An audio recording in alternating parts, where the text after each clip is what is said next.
እንግዲህ ድራማውን አልቆ ይሆን ጨርሰው ባይታወቅም ግን ደግሞ ብሩክ ጊፍት ገዝተዋል። ስቶሪ እንዳደረገው እንዳያችሁት አይፎን ፕሮ ማክስ 15 የእሱ አይመስለኝም። አንደኛ ያለው፣ ሁለተኛ ከቨሩ የሴት ነው። ሶ ጊፍት ነው ማለት ነው። የማይሁን ማታ የምናይ ይሆናል። ግን ደግሞ ይመስለኛል ለአብሳላት ነው። ስራዋ ስለጨረሰች ድራማቸውን ስለጨረሰች ጨርሰው ነበር እኮ ቻናል ከፍቶ ሰጥቷን ነበረ። ቻናሉ ሰብስክራይብ ስለሌለው ምናልባት ይሄንን ገዝቶ ከሰጣት ጊፍት አይወብሶ ይሄ ግምት ነው። እሱ ማታ የምናይ ይሆናል። የእሱ አይሆንም። ቅመምዬ ከካሜራ ጀርባ የሚሆን መጨረስ አለበት ብላ እያወራች ነበረ ትላንትና፣ መግቢያው እንደሰማችሁት ማለት ነው። ግን ደግሞ ማለት ነው እኔ የትላንትናው ንግግራቸው በእውነት በጣም ያስፈራ ነበረ። ግን እኔ ግራ የገባኝ ነገር ማለት ነው አሁን አብሳላት ሁለታቸውም ነው እየፈተነቻቸው ያለው ወይስ እንዴት ነው?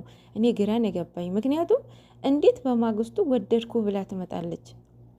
ሌላው ደግሞ ትላንትና ብሩክ አንደኛ እንትን ልብስ እየገዝቼ ወጥቼ ነው አለ። እቤት ሲገባ ደግሞ አስቤዛ ነው አለ። ኮንፊውዝድ ያደረጉን እኮ እኛ ራሱ ማለት ነው። ስለዚህ ያም ሆነ ይሄ ድራማ ነው።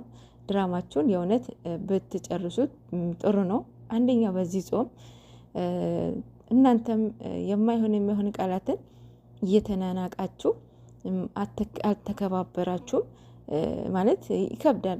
በነገር ትንሽ የትላንትናው ንግግራቸው ትኒል ይከብድ ነበረ ማለት በጣም እየተናናቁ ነበረ እያወሩት የነበረው። በቃ ልጅነትም አለ፣ ልህም አለ፣ ፍቅርም አለ፣ አለመሸነፍ አለ። ግን በሩ እሷ ከፈተች፣ እሱ ደግሞ ዘጋው ማለት ነው። ይሄ የነሱ ትልቅ ትምህርት ነው ማለት ነው። እና ያ ውስጥ እዛ ውስጥ ምን ታያላችሁ? ያለመሸነፍ ታያላችሁ ማለት ነው። ሶ እንደዚህ አይነት አሁን ትዳር ውስጥ ገብቶ በጣም ይከብዳል አይደል? ይከብዳል ማለት ነው። አሁን እኔ ትንሽ ኮንቪውስድ የሆንኩበትን ነገር በትላንትናው ንግግራቸው አሁን እናንተ አስመሳይ ነው እያላችሁ ነበረ። አስመሳይ ነው አይወዳትም እያላችሁ የኦዲየንስ መልስን የሰጠችው ትላንትና ቅመምዬ ማለት ነው። መልሱን የመለሰችላችሁ ማለት ነው። ሶ ይሄ ደግሞ እሱ ደግሞ እልህ በጣም መጥፎ ነው። ባይዞ የማትፈልጉትን ህይወት እንድትኖሩ ያደርጋቸዋል እልህ ማለት ነው። አሁን እሺ አስመሳይነትን ተውና ታይኛለሽ እያለ ነበረ። እንግዲህ በእልህ ተገብቶ ከዚች ልጅ ጋራ እንደሄድበት አንዳንዴ እኮ አውቀንም ሳናቅ የሰው መጥፊያ እንሁን። በእውነት እንደዛ ነው እያላችሁት ነበረ እና እንደዛ እንዳይሆን ፍሩ።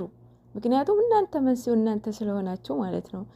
አንደኛ በዚህ ጾም፣ ሁለተኛ ነገር ይህንን የመሰለ ፍቅር በስመ አብ ይከብዳል።